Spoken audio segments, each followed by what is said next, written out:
स्टेजच्या पाठीमागचे जे आहेत त्यांनी असताना गडबड करायची नाहीये.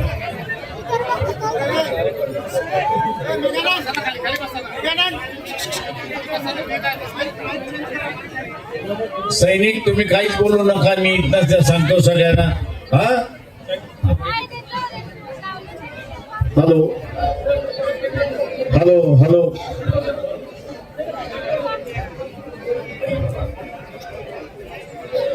खाली बसा, खाली बसा तुम्ही. आदरणीय वंदनीय व्यासपीठावरती उपस्थित सर्वच मंत्रीजी, या कार्यक्रमाचे असणारे इतर सगळे संयोजक आयोजक आणि या लेणी परिसरामध्ये आपण सगळे उपस्थित असणाऱ्या बंधूंनो आणि भगिनींनो,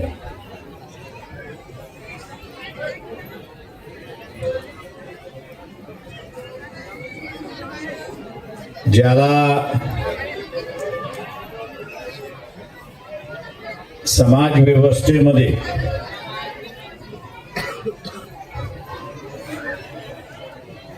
स्वतःच ओळख, ज्याला इंग्रजीमध्ये आयडेंटिफिकेशन म्हणतात,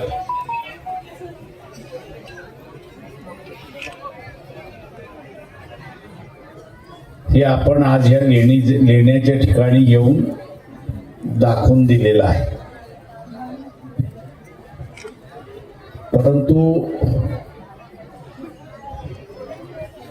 उपस्थिती ही जशी महत्वाची आहे तशीच या लेण्यांच्या पाठीमागचा असणारा जो विचार आहे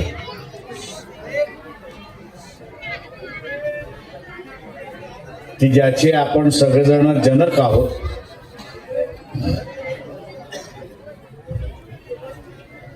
त्याचा पुरस्कार करणं, त्याचं अंमलामध्ये आणणं आणि जतन करणं ही आपली सगळ्यांची जबाबदारी आहे, हे आपण लक्षात घेतो.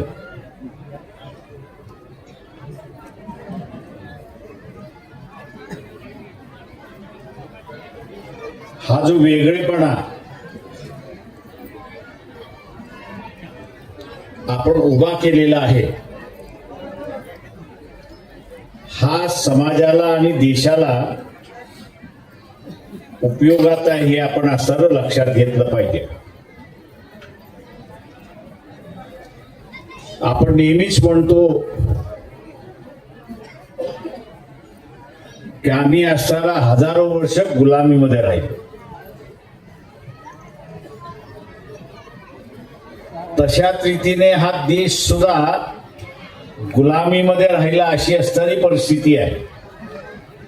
म्हणजे देश सुद्धा गुलाम आणि ती देशातली माणसं सुद्धा गुलाम अशी असणारी परिस्थिती. देशातला जो असणारा शूद्र होता, अतिशूद्र होता, तो इथल्या समाज व्यवस्थेचा गुलाम होता.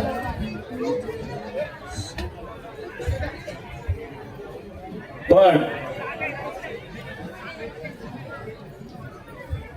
या समाज व्यवस्थेमधला जो इतरांना गुलाम करत होता तो इतरांचा गुलाम होता, हे आपण लक्षात घ्या.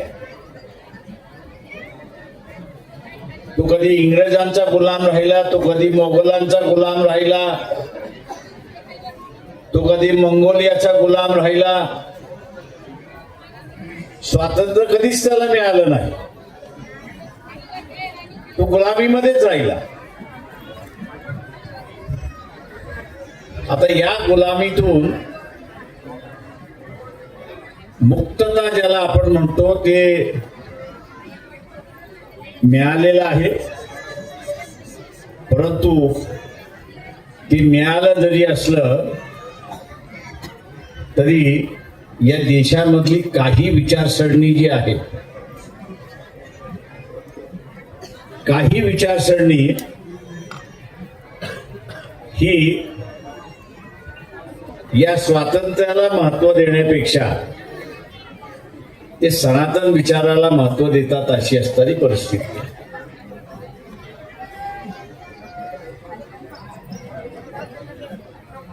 देशाचं स्वातंत्र्य म्हटलं की त्याची सीमा आहे. देशाचं स्वातंत्र्य म्हटलं की सीमा आली. पण सनातन विचारसरणी आपण म्हटली तर ती सीमा नाही. हेलो लेनी थे आणि ती सीमा नसल्यामुळे खुद लेने लगा. संरक्षण कोणाचं करायचं? भाषण ऐकते मी भाषण. सीमा नसल्यामुळे संरक्षण कोणाचं करायचं? हा? हा इथला सगळ्यात मोठा प्रश्न आहे, हे आपण लक्षात घ्या. मी जे म्हणालो की आपला असणारा एक वेगळेपण आहे, ते वेगळेपण विचाराने दाखवावं लागतं, आचाराने दाखवावं लागतं आणि ते मांडणीमध्ये दाखवावं.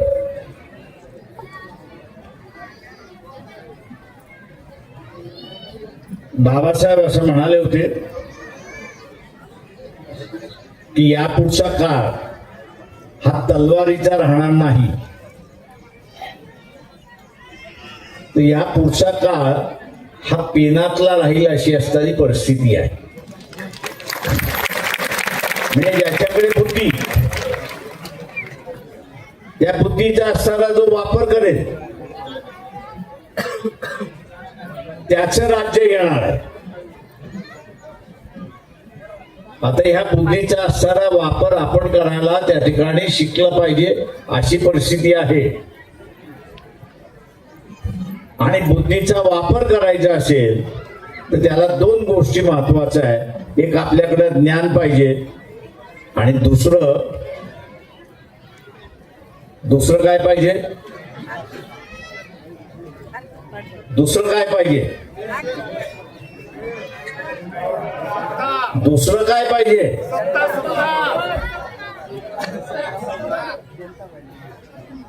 हिम्मत पाहिजे. जे ज्ञान आहे ते मांडायची हिम्मत नसेल, जे ज्ञान आहे ते मांडायची हिम्मत नसेल तर त्या ज्ञानाचा उपयोग काय? त्या ज्ञानाचा काहीच उपयोग नाही अशी परिस्थिती आहे. आणि म्हणून हिम्मत ही सगळ्यात महत्वाची. हिम्मत ही सगळ्यात महत्वाची आहे. ती हिम्मत आली तर सत्ता आली. ती हिम्मत आली तर ती सत्ता आली. आणि सत्ता आली की मग समाज व्यवस्थेमध्ये काय पेरायचं, समाज व्यवस्थेमध्ये काय पेरायचं हे आपण त्या ठिकाणी ठरवू शकतो अशी असणारी परिस्थिती.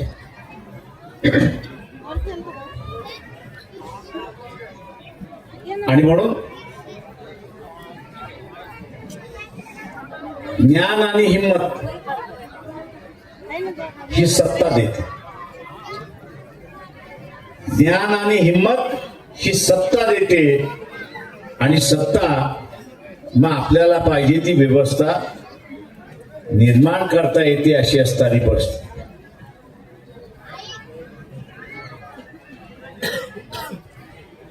आणि म्हणून एक वैशिष्ट्य आपण बाबासाहेबांचं बघितलं. सत्ता कधीच नव्हती, सत्ता कधीच नव्हती, पण अफाट बुद्धिमत्तेच्या जोरावर अफाट बुद्धिमत्तेच्या जोरावरती या देशाचा अजेंडा काय असला पाहिजे, अफाट बुद्धिमत्तेच्या जोरावरती या देशाचा अजेंडा काय असला पाहिजे हा त्यांनी लिहिला. आणि त्यांच्या कालावधीमध्ये तो अवतीभोवती त्या ठिकाणी फिरत राहील. तो अवतीभोवती फिरत राहिला आणि तो अवतीभोवती फिरत राहिल्यामुळे समाज व्यवस्थेला स्वतःला बदलावं लागलं. ही परिस्थिती आहे, हे आपण लक्षात घ्या. आज आपल्यावरती सुद्धा तीच जबाबदारी आहे. आज या ठिकाणी लिहिण्याला येऊन आपण काय दाखवून दिलं? आज आपण सरळ लेण्यांच्या ठिकाणी उपस्थित आहोत, आपण काय दाखवून दिलं?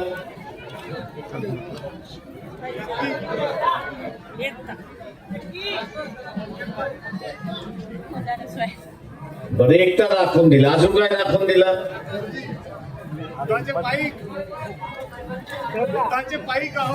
आम्ही बुद्धाचे पायी. आता आम्ही बुद्धाचे पायिक आहोत, तसं बुद्धाच्या विचाराचे पायिक आहोत हे दाखवणं गरजेचं आहे.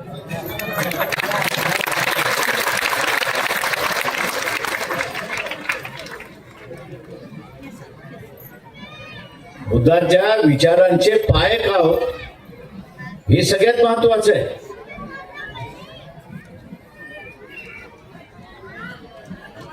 आणि हे सगळ्यात महत्वाचं असेल तर बुद्धाने पहिल्यांदा काय शिकवलं?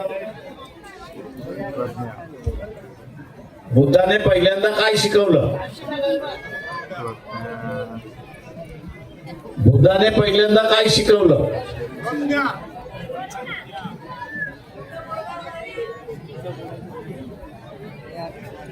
बुद्धाने पहिल्यांदा शिकवलं की शीलवान व्हा.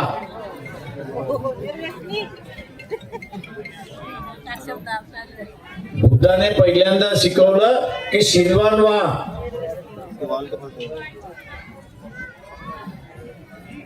आता शीलवान व्हायचं असेल तर आपल्याला काय करावं लागेल?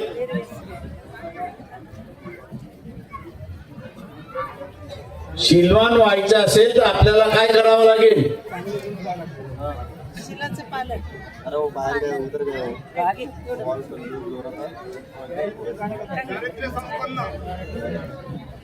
चारित्र्य संपन्न. आता चारित्र्य संपन्न आज्ञा आहे. मी चारित्र्य संपन्न आहे हे कशावरनं दिसतं?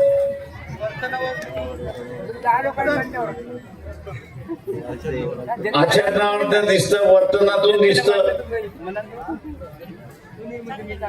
आता किती जणांचं चारित्र्य वर्तनातून आणि आचरणातून शीलवान आहे त्यांनी हात वरती करा.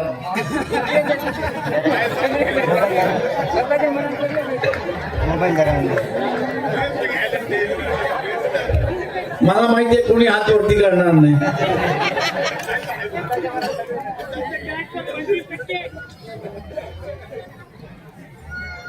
मी हात वरती करणार नाही. आणि त्याचं सगळ्यात कारण की आता इलेक्शन येतंय, तिथं शीलही गेलं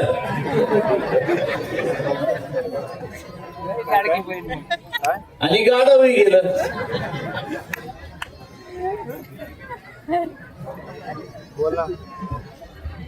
ज्याचं शील आहे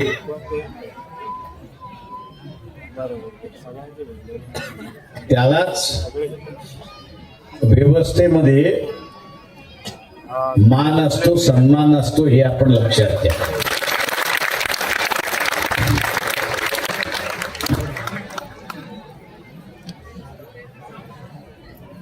त्याला मान असतो, सन्मान असतो. त्याचा एक दबदबा असतो. आणि म्हणून मगाशी मी जे म्हणालो की बाबासाहेबांकडे सत्ता नव्हती, पण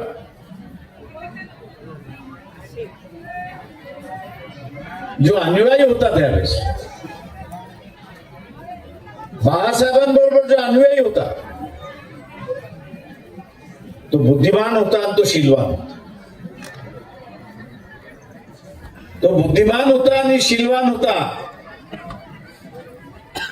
आणि बुद्धिमान आणि शीलवान असल्यामुळे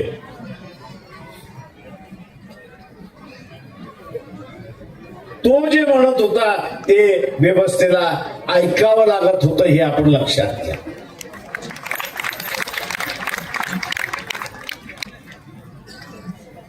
ते ऐकावं लागत होतं.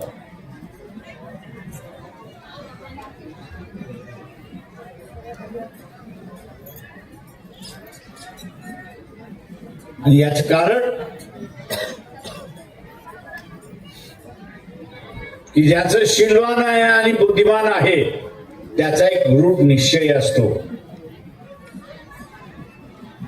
त्याने एक निश्चय केलेला असतो.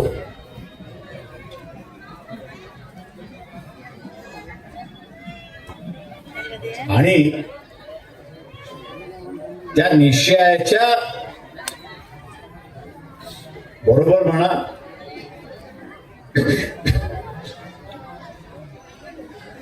किंवा तो त्याचा उद्देश होतो, अशी असणारी परिस्थिती. आणि उद्देश झाला तर आपल्याला त्याला त्याच्या बाजूने करता येत नाही, अशी परिस्थिती आहे.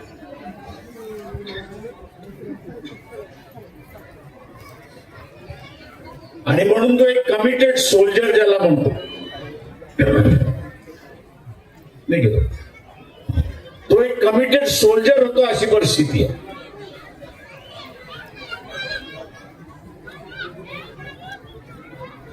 आपल्याला सुद्धा या येत्या कालावधीमध्ये हा कमिटेड सोल्जर व्हायचं हे लक्षात घ्या.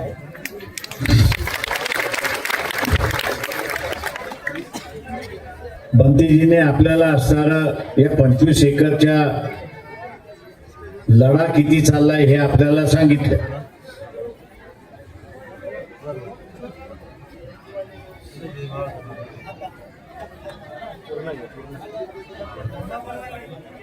पण या लढ्याला यश येत नाही.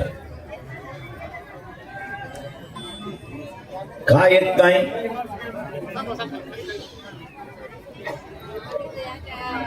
तर त्याला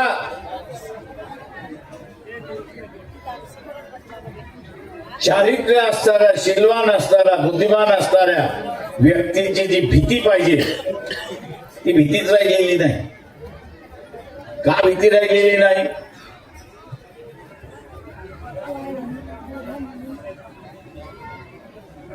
आणि भीती का राहिलेली नाही? तर कधीही खरेदी विक्री होऊ शकते. आणि ज्याची खरेदी विक्री होऊ शकते, चिंता करू नका. बाजारामध्ये भाजीपाला जसा विकत घेता येतो तसे याने विकत घेता येतं, अशी परिस्थिती. तेव्हा हा जो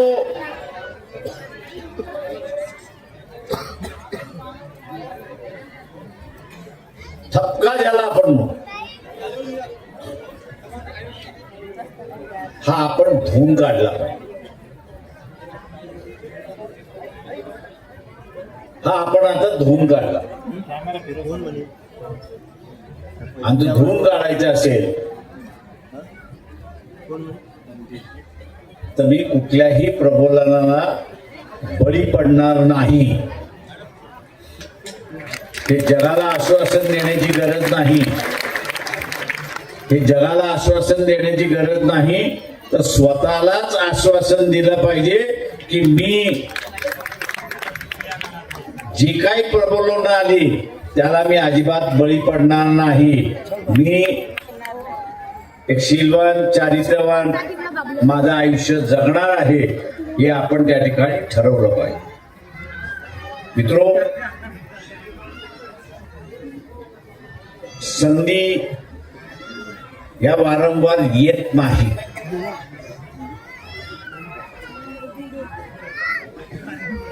आपण नेहमी असं म्हणतो की अशोकाने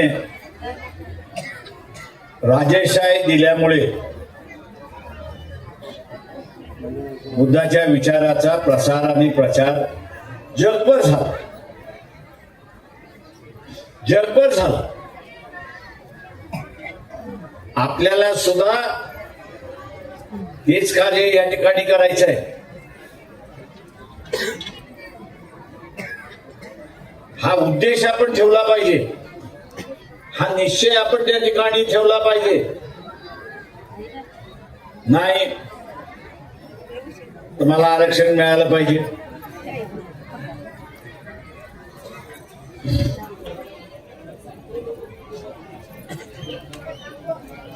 नाही तर मला तंबाखूच केलं पाहिजे.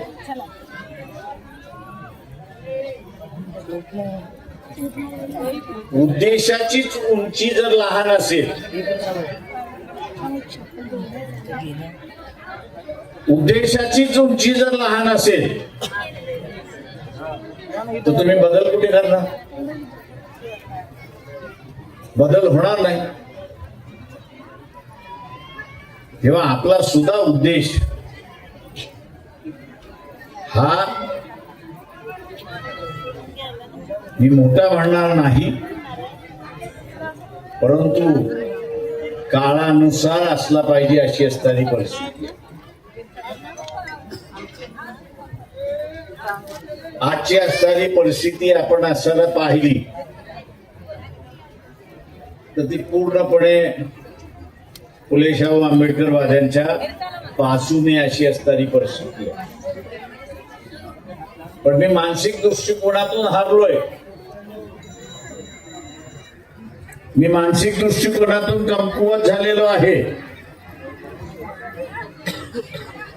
आणि मानसिक दृष्टिकोनातून कमकुवत झाल्यामुळे मला जे दिसलं पाहिजे, जाणवलं पाहिजे, कळलं पाहिजे ते अजिबात कळत नाही अशी असणारी परिस्थिती आहे. माझी विचार करण्याचीच पद्धत, माझी विचार करण्याचीच पद्धत ही नकारात्मक असेल, ही नकारात्मक असेल तर मला अख्खं जग नकारात्मक दिसतं अशी असणारी परिस्थिती. माझा बघण्याचा दृष्टिकोन हा सकारात्मक असेल, हा सकारात्मक असेल तर मला असणारा परिस्थिती सुद्धा सकारात्मक आणि माझ्या बाजूने कशी आहे ही मला दिसायला सुरुवात होते. आणि म्हणून काही जण आता या भाषणातून गेल्यानंतर आम्हाला कळलंच नाही, आम्हाला कळलंच नाही, मला कळलं नाही असं तो म्हणणार नाही, आम्हाला कळलं नाही. आणि आम्हाला कळलं नाही याचं कारण का तर तो संकुचित विचाराचा आहे. तो पूर्णपणे संकुचित विचाराचा आहे आणि संकुचित विचाराचा असल्यामुळे त्याला सकारात्मक दिसणार नाही, त्याला सकारात्मक त्या ठिकाणी दिसणार नाही अशी असणारी परिस्थिती आहे. आणि म्हणून मित्रो, आत्ताचा असणारा हा कालखंड जो आहे तो बुद्धिमत्तेचा कालखंड आहे. तुम्हाला स्वतःची बाजू मांडता आली पाहिजे.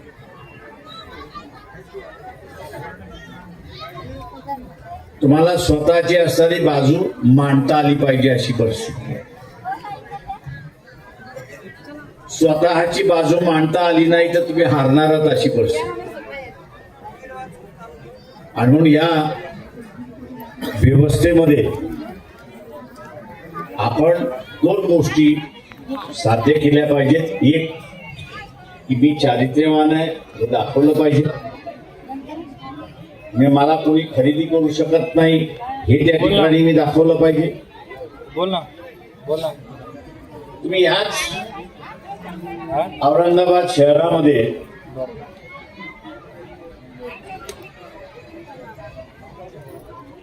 आज जेवढे जमले तेवढीच ताकद त्या मतदान पेटीमध्ये पडली. भंतीजीला कुठं जाण्याची गरज नाही. भंतीजीला कुठंच जाण्याची गरज नाही. सरकारच येऊन म्हणेल की बा ही आम्ही तुम्हाला जागा देतो.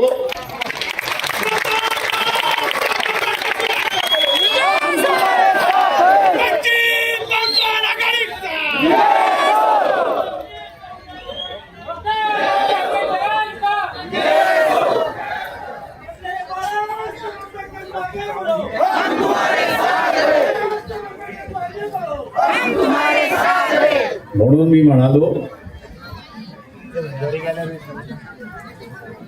काही वेळेस मी कोण आहे हे आपण विसरतोच. तेव्हा मी कोण आहे हे स्वतःसाठी आपल्याला सिद्ध करायचं आहे. आणि हे स्वतःसाठी सिद्ध करायचं असल्यामुळे मी आपल्याला सरळ आवाहन करणार आहे, विनंती करणार आहे.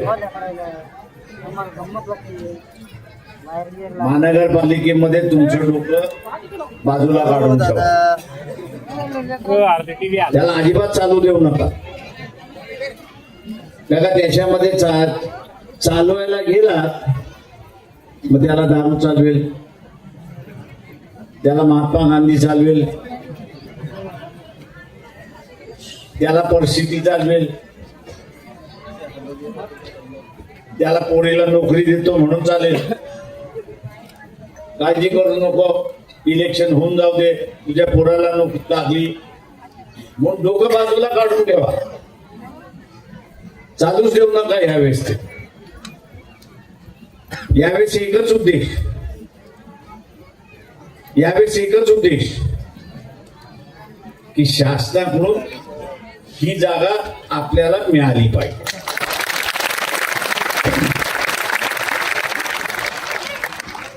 युनिव्हर्सिटी द्यायला तयार आहे, शासनाकडे मंजुरीसाठी गेलेली. उद्देश एकच, गटार सुधारतील का तर सुधारतील, पाणी यायचं येईल का तर येईल. ती महानगरपालिका त्याच्यासाठीच आहे, गटार सुधारायला, रस्ते बांधायला, पाणी द्यायला त्याच्यासाठीच आहे. त्याच्यामुळे तिथं कोणी उपकार करता नाम करता असं नाही. तर आपण असताना एक उद्देश ठेवला पाहिजे. आणि उद्देश काय, ही 25 एकरची जागा जी भिक्खू संघाने मागितलेली आहे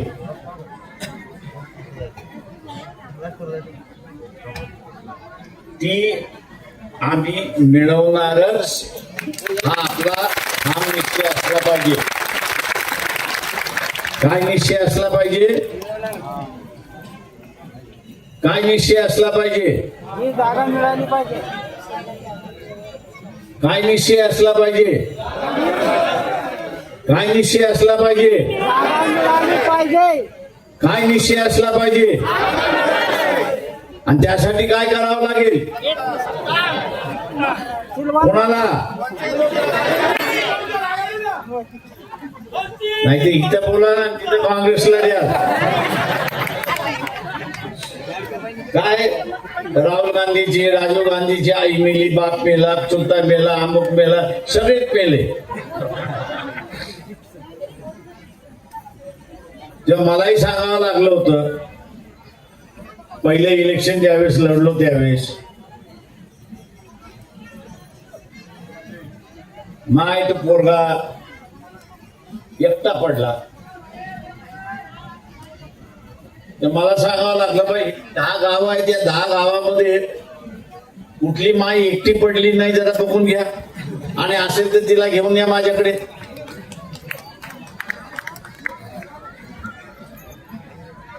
तेव्हा कुठं लोकांच्या डोक्यामध्ये टाळक्यातलं ट्यूबलाईट पेटली की कोणाने कोणाच्या घरामध्ये कोण नाही कोणतरी दगावलेला आहे. आणि म्हणून आपण सुद्धा हा उद्देश ठेवून पुढच्या वर्षी ही जागा आपल्या ताब्यात असेल एवढं आपण बघूया. मी या ठिकाणी थांबतो. जय भीम.